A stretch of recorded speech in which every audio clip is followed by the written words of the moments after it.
যে আমাদের কিছু লোকজন সংযুক্ত হয়ে গেছে। হওয়ার পরে আমরা দল হিসাবে তাদের বিরুদ্ধে কি অ্যাকশনে যাচ্ছি না? আমার কাছে মনে হয় যে একটা সুষ্ঠু নির্বাচনের পরে এদেশে যে প্রবলেম গুলা হচ্ছে এটার কিছুই থাকবে না। যারা সব সময় ছাতি যেদিকে যায় এদিকে হাল ধরে, তাকে আপনি বুঝতে পারবেন না ও আসলে বিএনপির লোক না আওয়ামী লীগের লোক না কার লোক। জি বাংলাদেশের বিভিন্ন অঞ্চলে নতুন একটা কথা শুরু হয়েছে। হাসিনার আমলেই ভালো ছিলাম,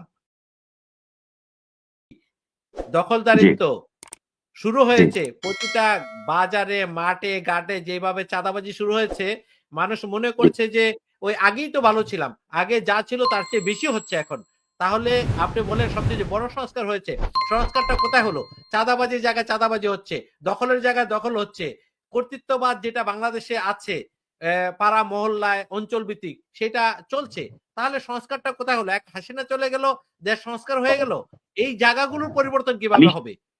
আচ্ছা আমান ভাই, আপনি যে প্রসঙ্গটা তুলেছেন, আপনি বলেন হাসিনা চলে যাওয়ার পরে যে সেক্টর গুলাতে চাঁদাবাজির এই প্রক্রিয়াগুলো ছিল, এই প্রক্রিয়াতে কোনো না কোনো ভাবে আপনার তর্কের খাতিরে আমি ধরে নিলাম যে আমাদের কিছু লোকজন সংযুক্ত হয়ে গেছে।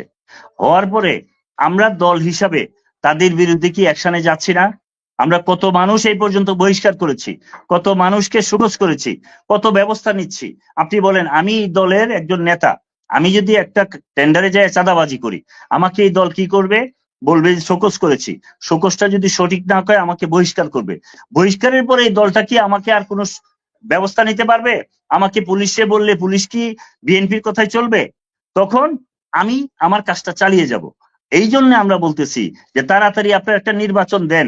আমার দল যদি চাঁদাবাজিতে জড়ায়, আমাদের নেতৃবৃন্দ যদি জড়ায়, আমাদের কর্মীরা যদি জড়ায়, আমরা যদি নির্বাচনের মধ্য দিয়ে বাংলার মানুষ আমাদেরকে ভোট দেয়, আমরা ক্ষমতায় আসি, তাহলে আমরা তাদেরকে পুলিশের হাত দিব।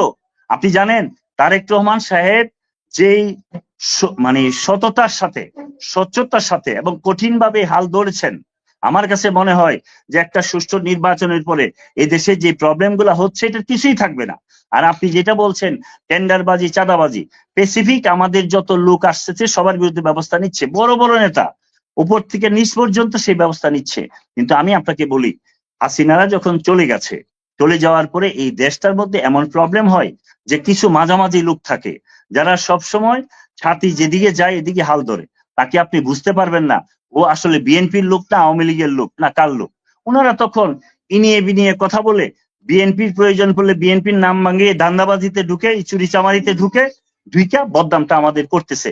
এই পর্যন্ত আপনি বলেন স্পেসিফিক আমাদের নেতারা যারা যারা পোস্টেড আছে এমন কয়জন লোক গিয়েছে? এমন যারা গিয়েছে প্রতিটা লোকের বিরুদ্ধে অ্যাকশনে গেছে। নেতা তো এবং চাঁদা নেয় আমরা না। খালেদ সাইফুল্লাহ, জি নেতা চাঁদা নেয় না। নেতার ১,০০০ কর্মী আছে তার আসনে, তারা সন্ধ্যার জি সময় নিয়ে আসে নেতার জন্য পুরো জায়গা, আজকে এত টাকা চাঁদা হয়েছে এই যে নেন। নেতা তো সরাসরি আমান ভাই, চাঁদা তাহলে পাচ্ছে আমি না, আপনাকে যদি বাহিনী আছে। প্রশ্ন করি, বাংলাদেশের আপনি তো চলমান একটা পরিস্থিতি। রাষ্ট্র আছে, একটা সরকার আছে, এই সরকারের আপনি প্রশাসন বলেন, আছে, আপনি আপনি কি বলেন তাদেরকে ধরতেছেন না কেন?